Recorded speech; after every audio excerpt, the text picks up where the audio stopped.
Bom, agora a gente encerrou o capítulo de questões geométricas ali, básica das asas, e a gente vai falar de efeitos transônicos, tá?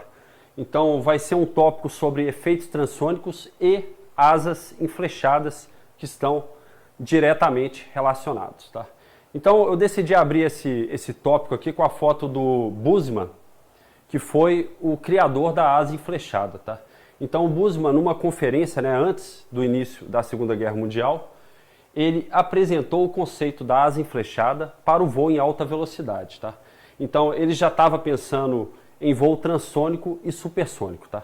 É importante ressaltar que o Busemann era alemão. Então assim que a guerra começou, né, essa tecnologia ela já estava do lado dos alemães, né? Bom, na época que ele apresentou isso, em 1935, teve muito interesse, mas ele não tinha como comprovar a sua teoria, né?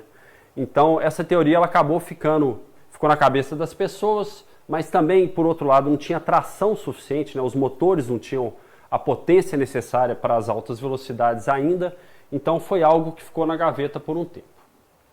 Alguns anos depois, né, já em 1939, o Ludwig ele conseguiu realizar o primeiro ensaio em túnel com uma asa enflechada. Então foi num túnel de vento, também alemão, né? Bem pequeno, tá? De 11 centímetros por 11 centímetros, então um túnelzinho realmente quase educacional, né? Com uma asa de 5 centímetros de envergadura. Então esse era o tipo de limitação que existia na época e um número de Reynolds muito baixo, de 420 mil. A gente já viu que o CL tem uma dependência muito forte com o número de Reynolds, né? Então realmente eram resultados bem preliminares, né? Mas foi o primeiro experimento que foi realizado com a asa enflechada, tá? Em 1943, ou seja, já no decorrer da Segunda Guerra aí, houve um teste em alta velocidade, uma seção de saio maior, tá? Então esse teste já apresentou resultados bem melhores e mais promissores da asa enflechada, tá?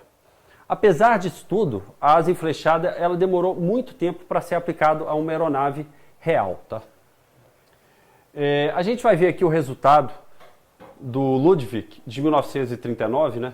Então são essas asas bem pequenininhas aí que ele ensaiou de 5 centímetros de envergadura e é possível ver aqui algumas características, né, entre uma asa sem enflechamento e uma asa com enflechamento, e os gráficos eles são apresentados para dois valores de Mach, tá?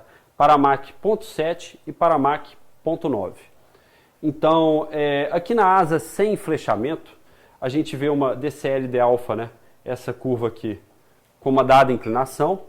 E na asa mais enflechada, a gente vê uma DCL de alfa com menor inclinação. Então, ele já conseguiu capturar a redução da DCL de alfa devido ao enflechamento, efeito que a gente vai tratar em detalhes mais para frente.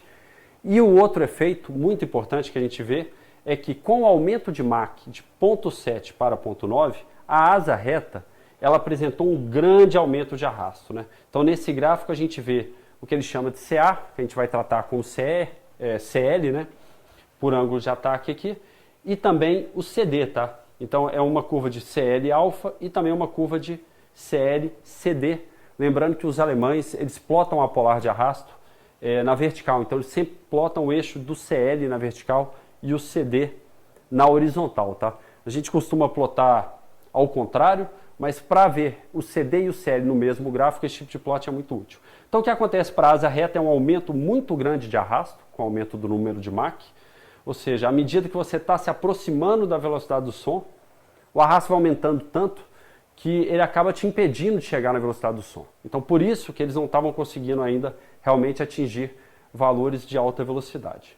E aqui na asa enflechada, né, ensaiada nesse primeiro ensaio, a gente vê que o aumento de arrasto com o Mach ele foi muito mais sutil.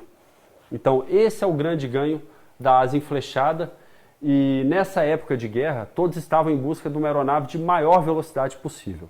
Então quanto maior a velocidade, ia ser uma vantagem muito grande perante os inimigos, né, tanto para abater as aeronaves em combate, quanto para bombardear outras regiões, né.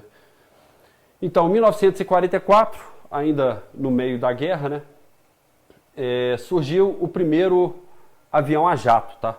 Então, os alemães, eles realmente estavam na ponta da tecnologia aeronáutica nessa época, praticamente em todos os aspectos, né? E eles já estavam utilizando um motor a jato no ME 328.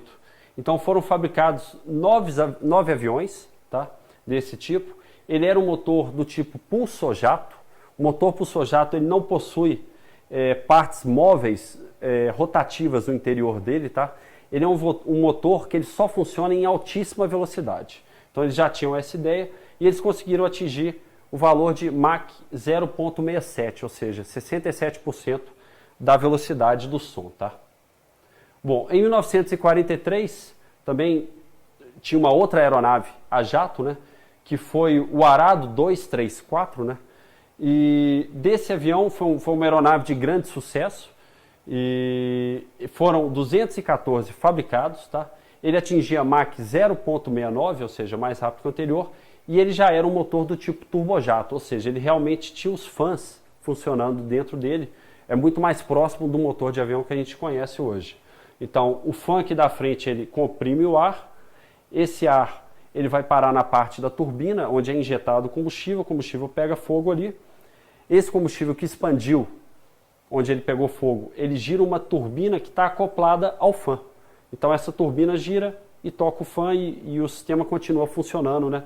E esse é o funcionamento básico aí do motor turbojato. Então tanto a asa enflechada, que é o que a gente vai tratar aqui, quanto a melhoria em propulsão, são as duas coisas que propiciaram o aumento da velocidade das aeronaves para níveis supersônicos, né?